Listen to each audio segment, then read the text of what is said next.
வீட்டில் போராட்டமா இருக்குது, எரிச்சல் தாங்க முடியல, கோப ஆவி பயங்கரமா வந்து அவசரப்பட்டு கோபப்பட்டு அநேக வார்த்தைகளை கொட்டி விடுகிறேன்.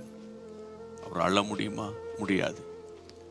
அலுவலகத்தில் ஒரே எரிச்சல், சமாதானம் இல்லை, சம்பாத்தியம் கூடல, ஆனால் ஆனால் தேவைகளோ அதிகரிக்கிறது.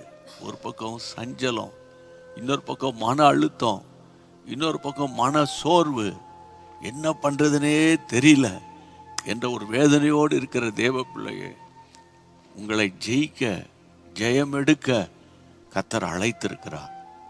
இந்த சோதனை காலத்துல இயேசு எனக்குள்ள இருக்கிறார் அப்படி சொல்றதுனால ஒண்ணு இருக்கிறார்லாம் இல்லை, அவர் உங்களுக்குள்ள இருக்கிறாரா இல்லையா என்பதை அறியறதுக்கு ஒரு பரீட்சை இருக்கு, என்பதை அறியறதுக்கு ஒரு விசுவாசம் வேணும்.